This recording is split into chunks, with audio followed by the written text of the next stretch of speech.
I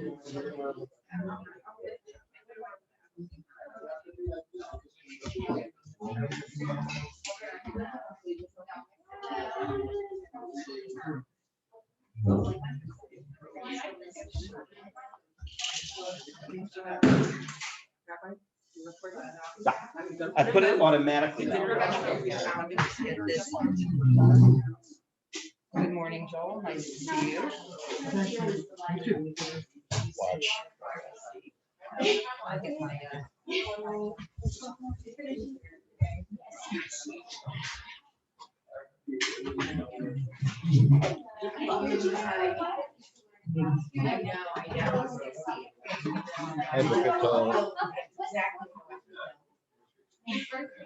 Boketo, morning.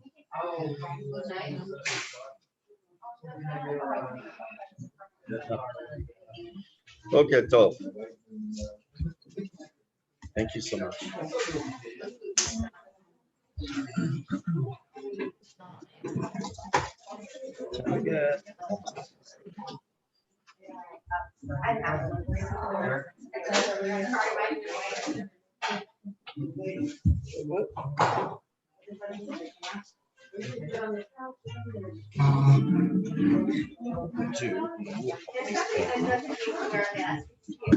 I figure somebody has to sit right up front. You're brave enough to sit relatively close to. I'm gonna have my mask down, so I'm gonna try to do pictures.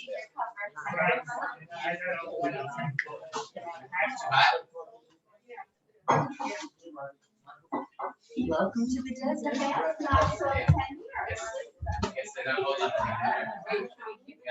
Well, not necessarily.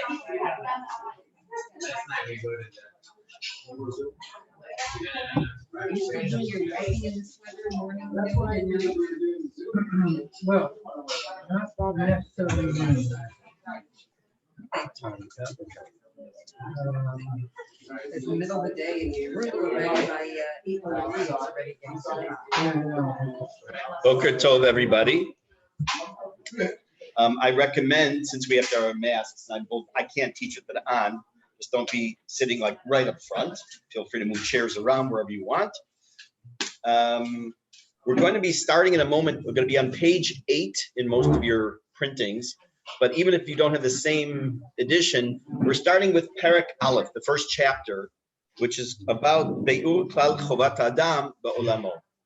Clarification of what is a person's responsibility, what is their role in this world.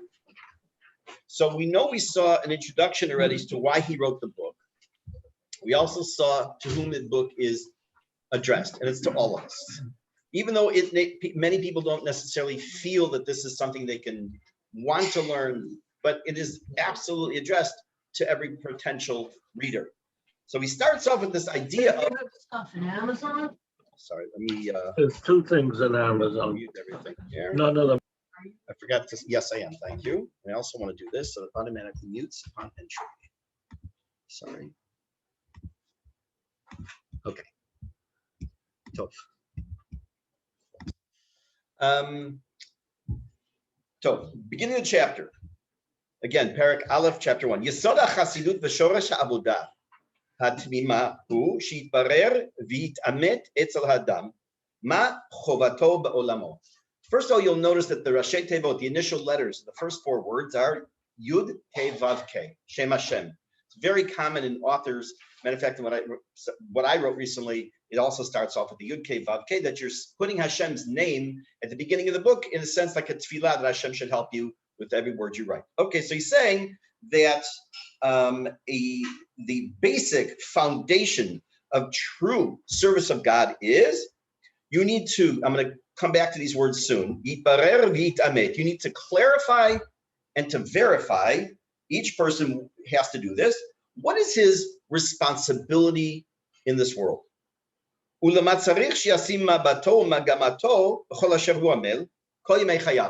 his goal? What's our end game? What are we here for? That's the general question he starts off the book with. This is a fundamental question that, first of all, many people find on the one hand very simple to answer, on the other hand very difficult. But let's first understand what he's asking. He says we have to do 2 steps. Yitbarer, v'yitamet. The word v'yitamet is from the word emet, truth, and the word barur, to make clear. So in a sense, it may sound the same thing. We have to clarify and prove the veracity, the truth of something. There are many different opinions or explanations of what the Ramchal was trying to tell us. But one of the more beautiful ones, I think, is I came across like this. Imagine for a moment, now we know nowadays that when a husband and wife, a man and woman get married, there are 2 parts to the ceremony, and they're divided by the reading of the ketuvah, by the way, which is not a chiyuv, just have to do something to divide the 2 parts of the ceremony. First part is the kiddushin, which in English we call the betrothal, and Hebrew, and the second half, the nisuin, the actual marriage. First half is indicated with the ring, the second half is the sheva brachot. And we divide them up, but it's still done at the same time. Historically, not till just that many years ago, just a few hundred years ago, a man would betroth a woman. A year later, they would get married. During that year, he was supposed to make money and be able to support his wife to the custom she would, whatever she's accustomed to. So the 2 different parts of the wedding were divided over the course of a year. What does it mean, yitbarer? So this is Rav Chagai Hazi, I think was his name. I came across. I may be wrong. Said as follows: that the word, the yitbarer, is he set aside, like he chose, like livror, to choose, like borer on Shabbat, chose an individual. This is his person. This is his woman who's going to be his wife. But they're not yet. They're not together. It's not part of life yet. And yitamet is when they finally do get married, and now becomes internalized and becomes part of their lives. They're intertwined. That's the connection. So in a sense, what he's saying in this introductory sentence, and I'm not going to do this with every single sentence in the book, but this is a critical, fundamental piece, is that we don't just want to read and say, I'm sure everyone here would say, what's our goal in this world? To serve Hashem. Ding. Yeah, that's what it is. But we may know it intellectually, but how does that actually manifest itself? Does it become a part of ourselves? So let's take a look what he says here. V'hinei, masharunu chachamenu zichronam livracha. That which our sages have taught us, she'ha'adam lo nivra ela lehit'aneg al Hashem, man was created only to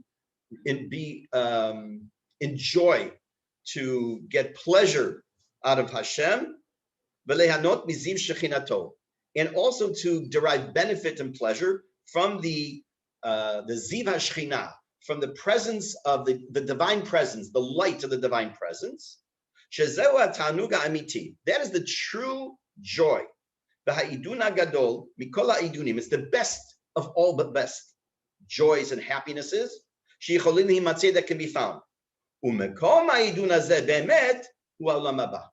But that real place with all that true joy of where we bask in the glow of the Shekhinah and derive benefit from that, that's in the world to come. What does he tell us? It sounds like the following. Hashem created us. He hasn't yet told us what our goal is, but he's told us that we're supposed to benefit from Hashem. We're supposed to bask in the glory of the Shekhinah, the divine presence. Very nice. But where is that place? Olam haba. So that's like my telling you, you're very thirsty. Okay, you're very thirsty. I'm going to get you a drink of water. Now, I'm going to pour the drink of water. I'm going to put it in my apartment. It's going to be over there, but you're staying here. So like, what good is that water doing me over there? I'm over here. The water's over there. So what is actually happening over here where he tells us that the goal, that the eventual special happiness and greatness is basking in the glory of the Shekhinah? How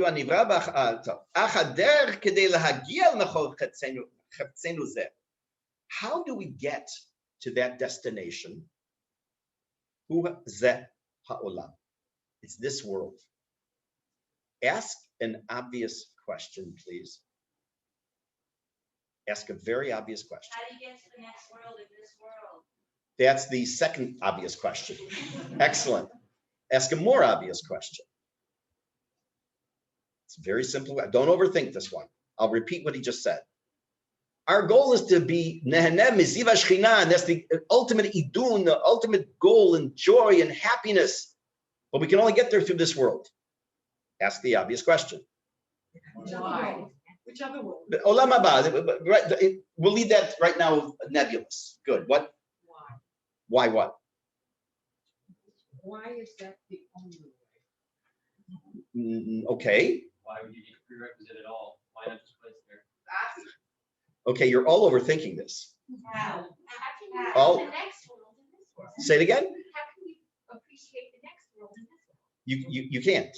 I'm not. That's not. That's still. Again, you're all right. Everything you're saying is all correct. But there's a much more obvious question. Go back to the example I just gave you before. Someone tells me they're thirsty, and I say, no problem.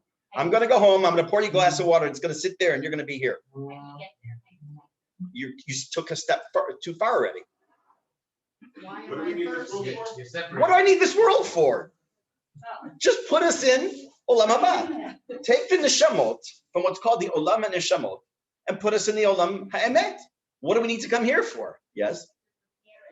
To prepare us for the next world. Yes, and / but. We're going to see that. That's basically what this book is about. Okay. So he says that this world is the place how we prepare ourselves for the next world. This is, I'm sure, well known to many of you. It says in Pirkei Avot, this world is like a hallway leading to the great hall of Olam Haba, the next world. Now, before we go on, actually, let me finish this part of this paragraph and I'll explain what I'm about to. Now, how do we do that? How do we earn Olam Haba? The means by which we achieve this place in Olam Haba, are the mitzvot. Doing the mitzvot earns us a chelek in Olam Haba. Maybe you never thought about this, but the only place humans can do mitzvot is on earth, is in this world. I shouldn't say just earth, because who knows what's going to happen in the future. Okay.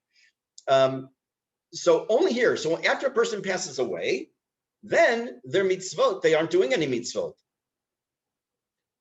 Basically, I'm going to come back to that also. I wanted to first get through a paragraph and come back to some of these thoughts. Okay, therefore, this is the reason why therefore, people were put into this world first. Because therefore, due to the opportunities that these means will present themselves to him here, he'll be able to arrive at the place that's prepared for him, Shu Olam Haba, that is Olam Haba, that he earned through doing these mitzvot. As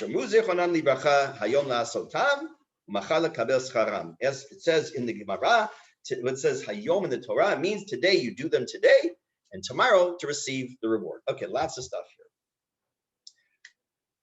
First of all, when we say we cannot do mitzvot in this world, right?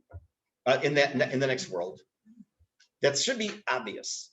The reason being is that for the most opinions, Olam Haba, and I'm using the term right now very loosely because it could be three possibilities, is we don't have our physical bodies in Olam Haba. And if our physical body is not in Olam Haba, in the Shamayim, in Gan Eden, then there's no way a man could put on tefillin, no way a woman could bake challah and do whatever, all the mitzvot that are associated with each one of us, we couldn't physically do. So it's only this world. So let me ask you a question.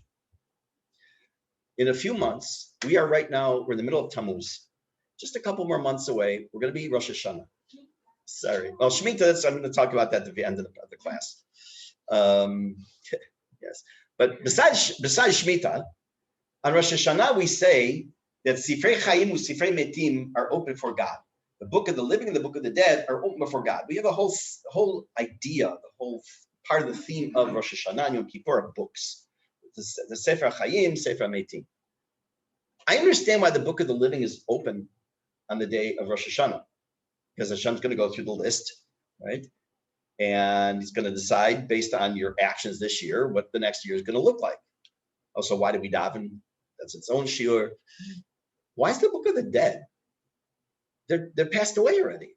Why does Hashem need that list there? That's part one question. Part two question. We say that after 120 years, a person has to do before God what's called a din v'cheshbon, to give an accounting of their lives when they stand before Kisei HaKavod.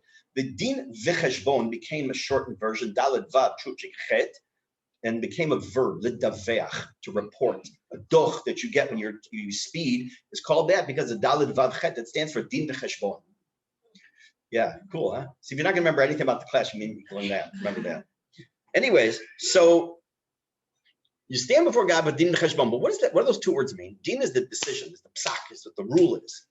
And then leave it, and then is the cheshbon. Then you give an accounting. That means you walk into court, and the judge says guilty. Okay, now let me hear the case. It's backwards. It should be cheshbon v'din. It should be cheshbon v'din, not din v'cheshbon. So now let's go back. When a person does an action in this world, let's use the positive, does a mitzvah, does something that helps another person, they get a mitzvah for that. If I teach someone how to make a bracha, so they get the mitzvah when they make the bracha, and I get a mitzvah, it's like insurance, like an insurance broker where you get residuals. So every time the person makes a bracha, I also get a piece of that mitzvah because I taught that person.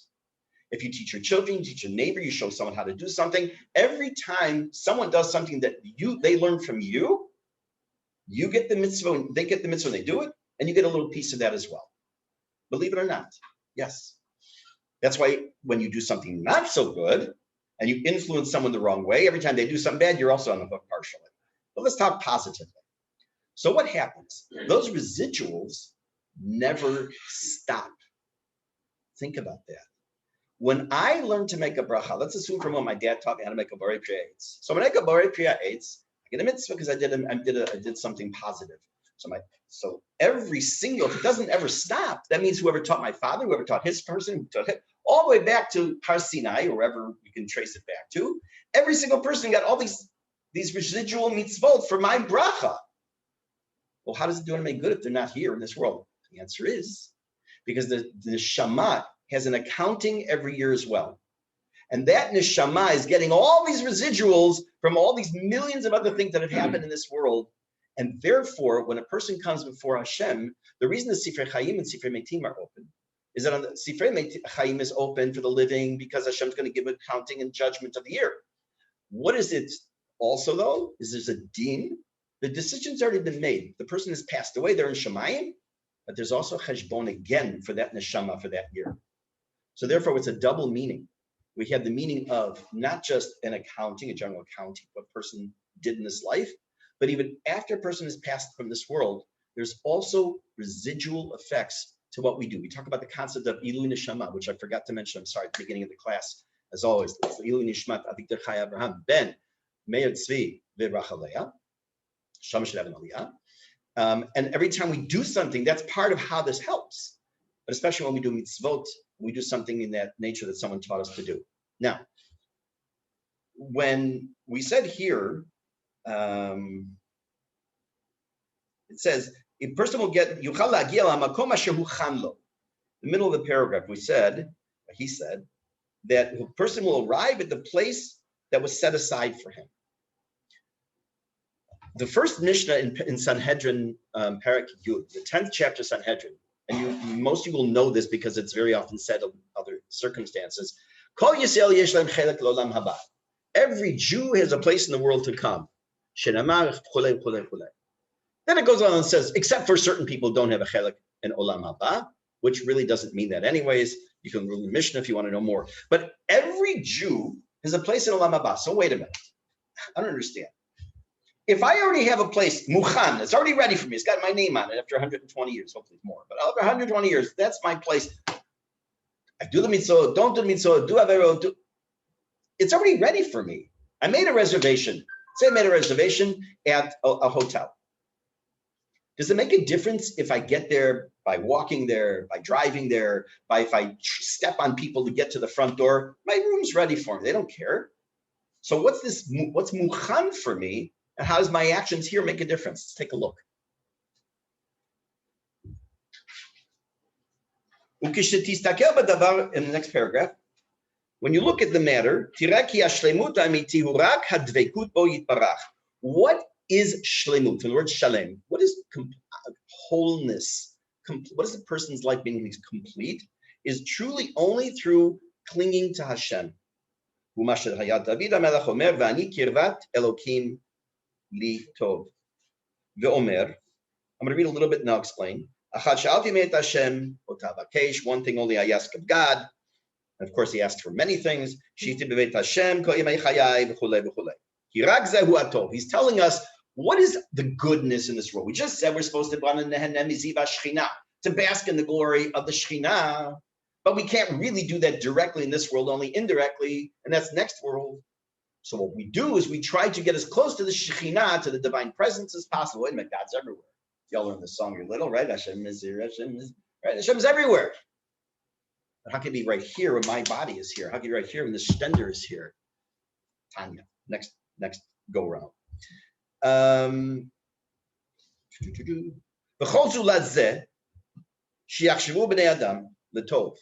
Anything else that is not on track with trying to get closer to Hashem, eino ela hevel v'shav mit'eh, is only vanity. It is a waste and is mistaken. What does that mean? Assume for a moment I want to walk out of here after class and go to a lot. If you think it's hot here. And I get in my daughter's car, I borrow her car, and I drive north. How fast am I going to get to Eilat?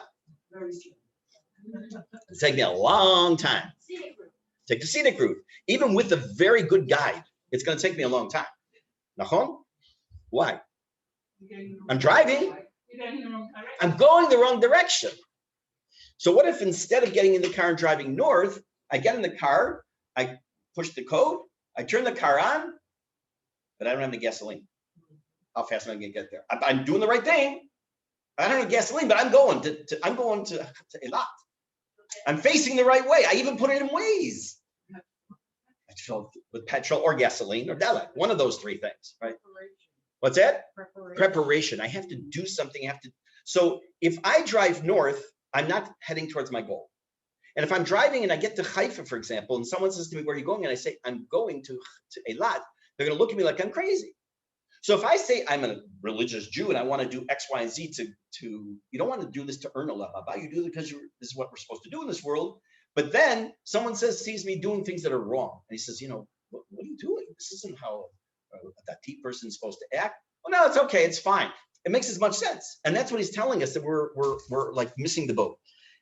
Some of you know that I wrote a book of Piyut. It's the first, Baruch Hashem, hopefully a few volumes already, of Piyutim. This is not about Piyutim today, but it just literally just happened how Hashem runs the world. It's unbelievable. I did a book launch on, what's today? It was Monday. I was in Beit Shemesh. Tonight's in Hebrew at the Shul, if anyone wants to be there. And I printed out an example of a piyut that I had written, and I read it to them and I explained it a little bit. And only as I'm re-reviewing this morning to prepare did I realize how mat'im the one example I had was for this morning's class. So with your permission, I'm going to pass it out, take 2 minutes, read through it, and it'll explain a little bit more of what is this line here that he says when it says as follows. Again, I'm going to reread it. It says that anything, anything else, meaning something that's not connected to Torah mitzvot in service of Hashem, that people think is still good, it's just a waste. Yeah, I'm not going to accept. I'm just going to ask people to pass it around. Those. I have more. We'll see how many more I might need. For those who are on Zoom, I'll be reading it anyways. So I need more back there. Thank you. No reading ahead.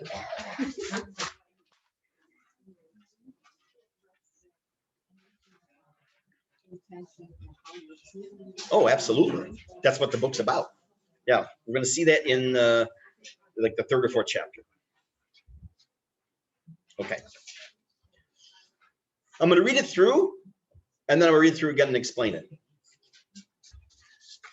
Chayim meleim chezyonim beduyim. Oh, sorry. Ready? Okay. Chayim meleim chezyonim beduyim. Choshvim shehu yofi urak ochel chatzirim. Ana shema koli v'nivi el Azor li letakes, tchinati ozer Yisrael. Sevi mitkarev ubefachad ro'e kalchi, azor li להבחין בין עובר לנצחי. ימינך תחבקני להדריכני בדרך ישרה, גרש שטני לפני שובי לאדמה. Translation is as follows. Life is filled with all fake visions, meaning things that we see, as we say in the second line, badui. It's not real, it's fake. We think it's beautiful, but all it is just the food fodder for an animal, meaning it's not, we might say, oh wow, that's so beautiful and so fantastic, but all this is, it's nothing, it's just gashmi. Please God, hear me, listen to my prayer, help me to arrange my tefillah before you, meaning I can't do this alone. I need my help, even not just to ask you for help. I need your help to ask you for help. My old age is coming closer, and with fear and trepidation, I see the end. Help me to distinguish between that which is passing or fleeting and that which is permanent. Your right hand hugs me, draws me closer, and teaches me the right path. Get rid of my Yetzer Hara before I return to the earth. That's the general. It doesn't sound as good in English, but that's exactly what he's saying. It's exactly what he's saying here. We have to make this distinction. How do we do that, or how we do that, we'll see throughout the course of the book. Let's continue. Omnam, when a person is able to be zochet, to merit this goodness, we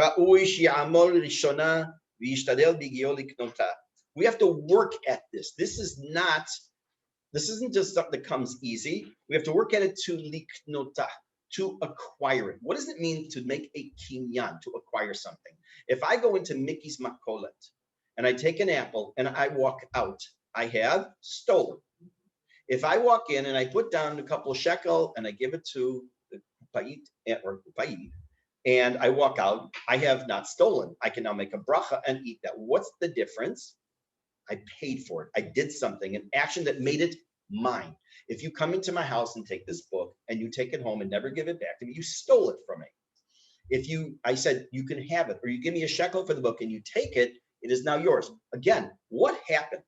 When we say, kinei lecha chaver, acquire for yourself a friend, sounds like, hey, I'll tell you what, I'll give you $20 if you'll be my friend, right? But that's not what it means. What does it mean to acquire? It means to make a part of you. It means it's yours. Same thing here. We don't, on a surface, and Judy had asked before, are we going to talk about like intention and thought and putting your heart in? I'm adding to your question. We're going to learn about that. But in the general topic right now is this isn't a surface action where we serve Hashem. We have to make it a part of ourselves and note this. And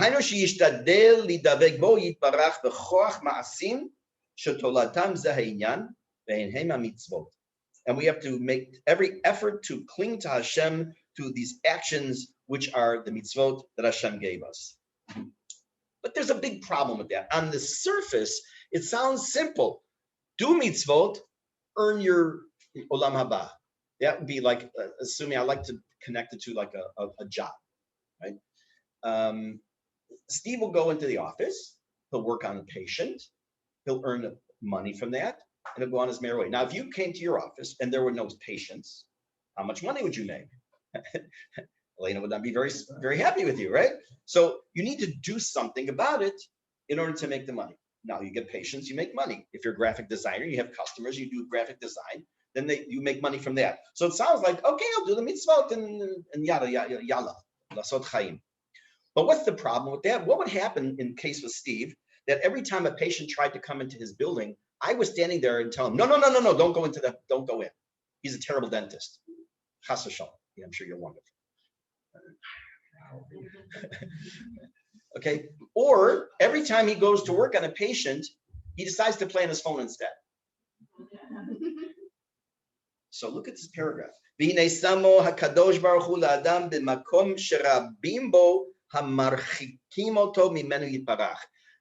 Lord giveth and the Lord taketh away. He gave us mitzvot, but he also gave us things in this world that distance us from doing those mitzvot, that get in the way. What are they? These are our desires in life, and it's not just a couple things. I'll explain in a moment that can turn us away from these physical desires. Asher inimashech acharehem, that if you get drawn to those desires, inehu mitrachek v'holech min hatov ha'amiti. It will distance you greatly from that true goodness. Nimsa shehu musam be'emet b'toch milchama chazaka. It is a war. You have to, not on a daily basis, walk around thinking like this, because most people are not going to be able to do that, and I don't think should.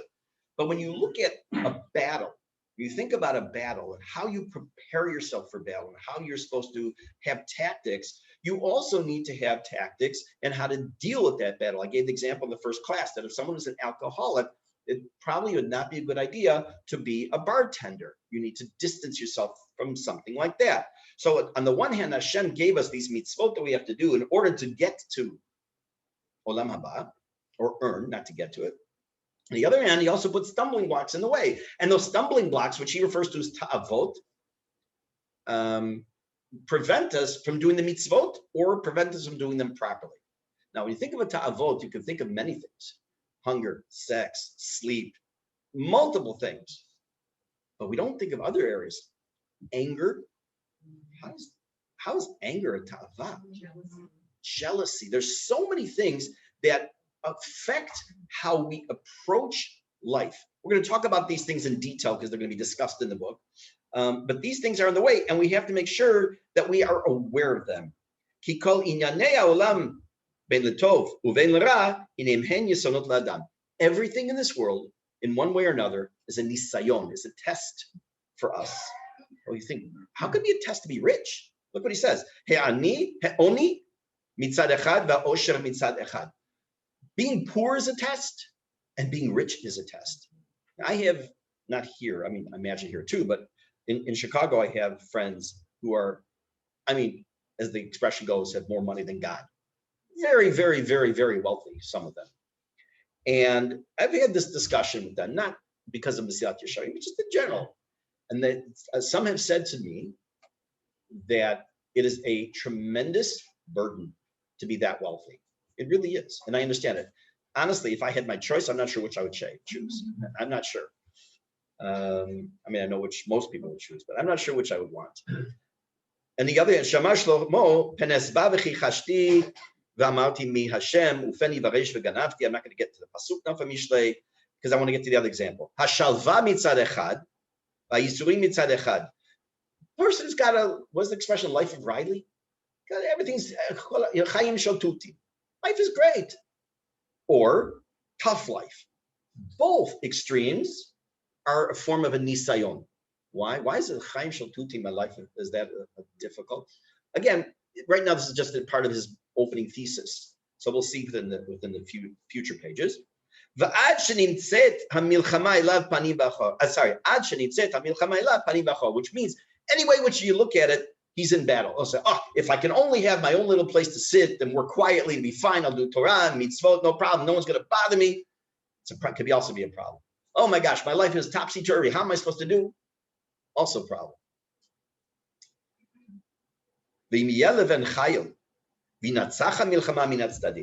If the person will be a warrior, a soldier, and will win from all different angles, he'll be victorious and complete life. He'll be able to cling to his creator and will leave this hallway and he'll be able to then go into the great hall, i.e. Olam Haba, and to bask in the light, the light of life, i.e. God. One more sentence. Ukafi hashiur. Oh, actually, before I read the sentence. Okay. Rubber band. Right? No trick. Okay. I'm going to shoot it towards you. I'm not going to hit you, but I want you to give it back to me, please. Okay. Okay. I did hit you. Sorry. I have it back. Thank you. Okay. That went to the back of the room. I did the exact same motion. Why did that go farther? Why did the rubber band go there instead of over here? What? No, I aimed it. I pulled it harder. For the basic, I took physics in Kita Yud Aleph for 36 minutes. I walked into the class. I heard the teacher. I left before the end of the period was over. I never went back into it again. Problem is that 40 years later, I said, why did I do that? Because I really find fascinating things in physics. And I learned a little online. So a little bit of concept of power of motion and all that, it fascinates me. Now, when I shot the little bit, I pulled back a little, it went a little bit away. When I pulled harder, it went farther. Take a look at the next sentence. And to the measure with which one overcomes their Yetzer Hara and their desires. And he distances himself from those that distance him from doing mitzvot.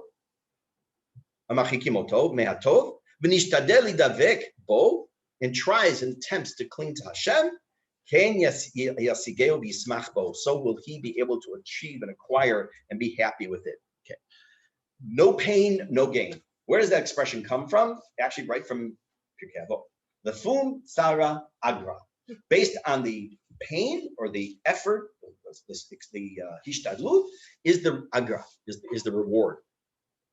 He's telling us, first of all, we're all different.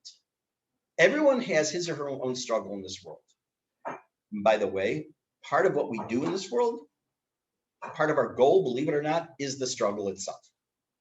That's its own discussion for another time. But no matter where a person is struggling, that they should understand that through overcoming that struggle, through trying to at least make steps in the right direction, which is going to be much harder than overcoming something else. I'll give an example in a minute. It affects the person's relationship with Hashem. The harder the struggle, and the more a person makes the effort to overcome that struggle, the better the closer relationship is with Hashem. I'll give you an example. I have, to the best of my knowledge, never walked by a non-kosher restaurant. I mean, I've walked by it and said, wow, that smells great. Rambam tells us, don't say, oh, it's treif, I wouldn't want to eat it.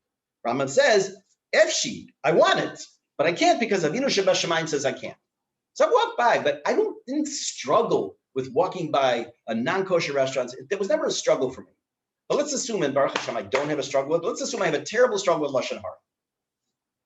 And I have to really work hard on it, and I have to be aware of it. Which one do I have to work hard on? Obviously, it's the Lashon Hara piece, and not the, oh, I really wish I could eat treif piece. Because it's not Moshech, it doesn't draw me. I don't have the Yetzer Hara for that. I don't have the Yetzer Hara to try and go out and gamble. It's a good thing. It's a very good thing. I was at a casino one time. I said, oh man, I could really get into that.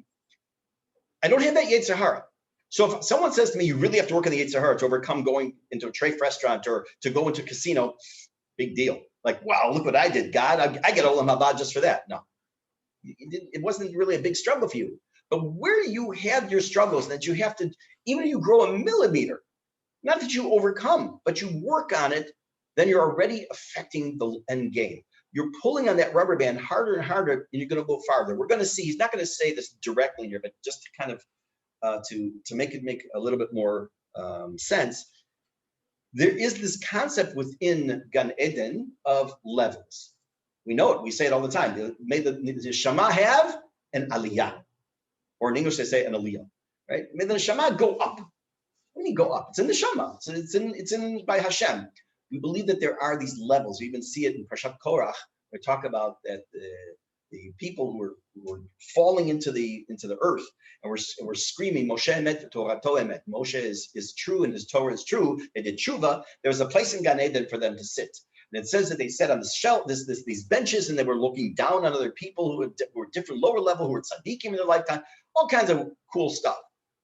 But is that our goal? Are we supposed to do mitzvot just because we want to get into Gan Eden? Like a little kartis, a little punch. Okay, you can enter. Again, we're going to talk about that. V'im ta'amik od ba'inyan tir'eh. If you look into this a little bit more, you'll see. Ki ha'olam nivra l'shimush ha'adam. See, now, he just told us that there's so many things and stumbling blocks God put in our way, and those are, some of them are internal, some of them are external. And now listen what he says. If we really think about it, everything that's in this world here is to serve us. It's there to help us. But we're kind of like in this big, the world is in this big balanced state. If a person's drawn to gashmis, by the way, that's not a dirty word. Gashmi is physical, but when it's used in that terminology, gashmiut, like it's just something I'm sorry, materialistic, then it distances him from his creator. He is messed up because of that. And he also messes up the world. What does that mean? What does that mean? Let's finish this a couple sentences, we'll see. If he rules over himself and he clings to his God, or creator, and if he only uses the things in this world to help him get closer to God and serve God, he is elevated, and the world is elevated with him. Look at this next sentence. Listen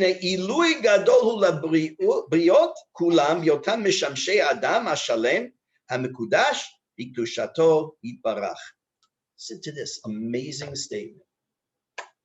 When I do a mitzvah, when I do something positive, I am doing something that brings me to a higher level of kedusha. Let's just use the term very loosely right now. I've done a mitzvah. We say, for example, it's a mitzvah masit, like listening to the shofar, eating in the sukkah. Baruch atah Hashem Elokeinu melech haolam asher kiddeshanu b'mitzvotav. He made us holy with his mitzvot, etc., etc. So I am raising myself. I'm raising my level, so to speak, and my closeness to God.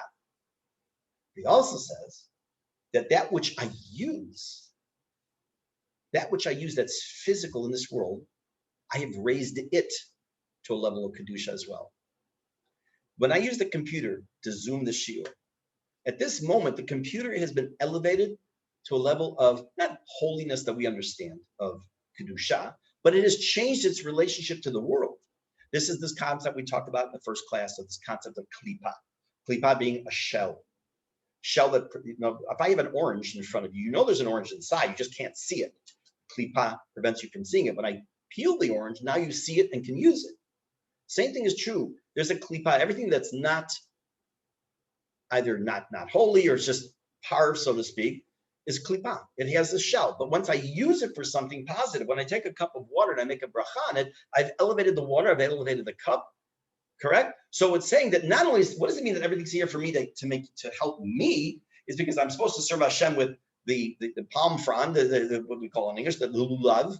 I'm supposed to take part of the horn of an animal. I'm supposed to take wool from a sheep for tzitzit. These things are here to serve me so that I can serve my creator. And when I do that, I have elevated these physical things, these materialistic things, and changed them into materialistic, to something of a level of kedusha. So therefore, we only not change ourselves, we do change the world by doing mitzvot and using that which is in this world. But as he said, the opposite is true. When I take that which God used for me to use, and I use it for something negative, something not good, then that leads to other problems. Okay. I'm going to stop here. I'm going to make a note here. I left off just a sec. That's actually I have that note right here. Let me explain. Thank you. Okay, because I want to close with two things. I'll say that first. Number one, when Moshe Rabbeinu was told that Bnei Yisrael have to give a machatzita shekel, a half shekel, Hashem says, "Ze yitnu kol ha'over al ha'pukudim v'chulei." This is what should be given. What does it mean? This? Rashi says he kashem Moshe. Moshe was difficult for him to understand what exactly was a half shekel. So Hashem showed him a coin, a shekel coin in the sky of fire. Why a fire? Just show him a shekel. Because it's to teach us a lesson. Is fire good or bad? Yes, it is both. I can use it for cooking, or I can use it to burn someone's house down, God forbid. If anyone's a smoker, sorry, but you can use it for smoking. Bad. You can use it for other purposes. For light, you can use it for cooking, you can use it for Hanukkah lights, for warmth. It depends on how we use it. So the same thing is true with everything that's in this world. Money can be used for good and for bad, and therefore it's the message of the Zayit Nu. Why was it shown? Because money can be used for good, it can be used for bad. That's the first thing. Second thing, I've been asked by many people, some of you saw already, I posted it, I'm going to send out after the class on our group a little flyer. I'm going to be giving a two-part class about Shemitah in English. It'll be at Rif Green and Maltz's house. It'll be the week, Bezrat Hashem, the week before Tisha B'Av, on the 12th, and you don't have to remember this, I'm going to send it out, on the 12th and the 14th of August. I think it's 8 o'clock. That's what I meant. Yeah. See if you're paying attention. What's that? Oh, this was water. No, I don't drink vodka anyways. If you have any questions about the class, anything you want to submit in advance, feel free. But I would suggest probably better just to wait till the class if you have questions, because unless it's something that's you need to know in advance, because most of what you'll probably ask will be dealt with in the classes. When I mentioned to Rav Abinar, he's been giving a series for weeks, Shabbat afternoon. I'm giving it in English. He asked me how many classes I'm giving. I told him 2. I thought he was going to faint. He said, 2 classes, that's it? I said, well, because he goes through all the Sugiyot and the Rambam and the Ramban and the Chidah and everything. I said, Tachlis.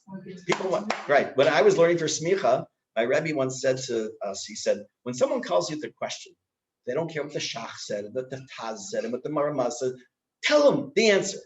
That's all they want to know. So the same thing here. Bezrat Hashem, when we get together for Shemitah classes, I will post it in a few minutes. And meantime, Shalom Yisrael. Have a wonderful day. Thank you.